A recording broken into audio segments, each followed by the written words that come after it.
अच्छे लोगों के साथ ज़्यादातर बुरा क्यों होता है? अच्छे लोग दूसरे लोगों की अपेक्षा अधिक दुखी क्यों रहते हैं?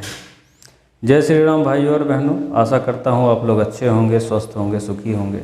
आज के एपिसोड में मैं आपको बताऊंगा कि अच्छे लोगों के साथ बुरा गलत क्यों होता है और वे दूसरे लोगों से अधिक कष्ट में क्यों रहते हैं।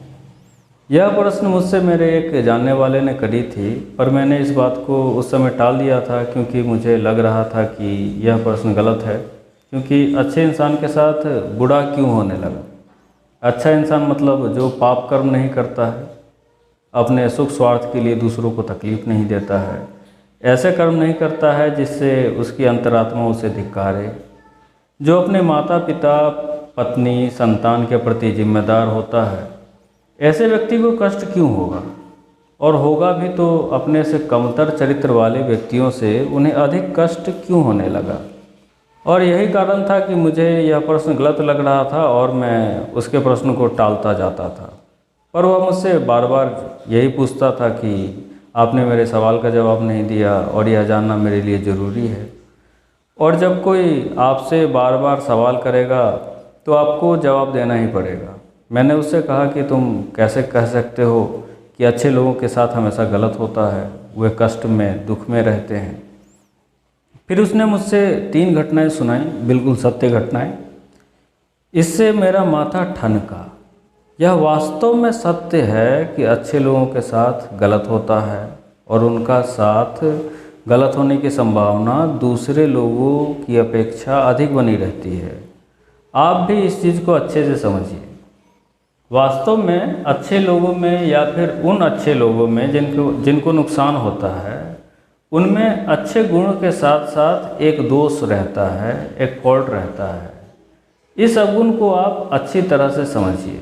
यह अवगुण है उनका स्वार्थी संसार का ज्ञान न होना, लोगों पर जल्दी विश्वास कर लेना, या कहें तो उनका भोला होना।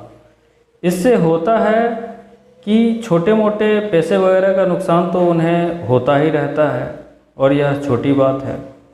इस बात की संभावना ऐसे लोगों में हमेशा बनी रहती है कि उनका संग ऐसे लोगों से हो जाए जो दुष्ट हों, पापी हों, व्यसनी हो, स्वार्थी हो, धन के लोभी हों, या फिर विकृत बुद्धि के हों।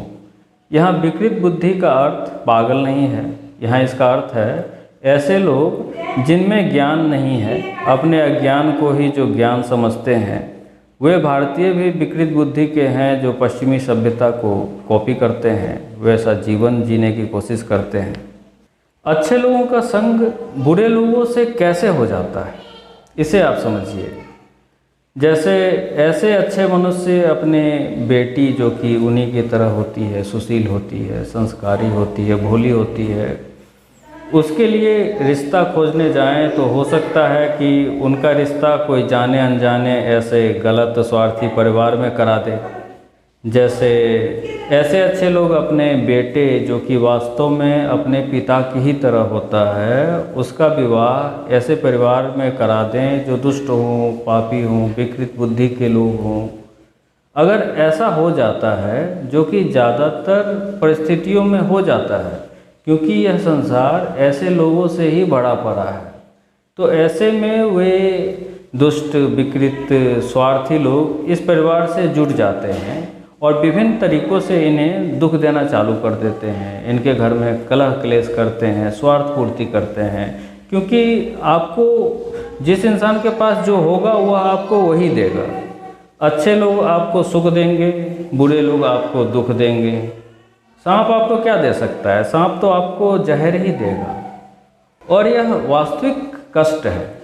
ऐसी परिस्थितियों में एक मनुष्य आत्महत्या भी कर सकता है, और ऐसी घटनाएं अच्छे लोगों के साथ और भी हो सकती है। जैसे ऐसे मनुष्य के संतान जो कि उन्हीं की तरह छल कपट से रहित होते हैं, उन्हें कोई नशा आदि में फंसा दे। कहने का मतलब है अच्छे मनुष्य के दुख का सिर्फ एक ही कारण है, उनका अधिक विश्वासी होना, उनमें संसार का ज्ञान न होना या कम होना, अपने स्वार्थ का उन्हें ज्ञान न होना या कम होना। अच्छा होना वास्तव में एक बड़ी बात है, यह एक गुण है। एक अच्छा आदमी वास्तव में एक सुखमय, शांतिमय, चिंता मुक्त जीवन जी सकता है।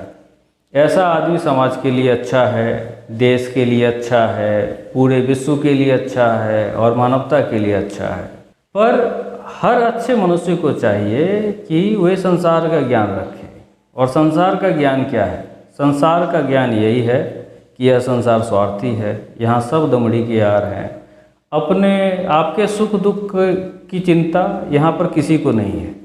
यहाँ सभी अपने ही सुख के चक्कर में लगे हुए हैं। यहाँ किसी पर भरोसा विश्वास जल्दी मत करें। पूरी तरीके से खोजबीन करके ही कोई महत्वपूर्ण निर्णय लें।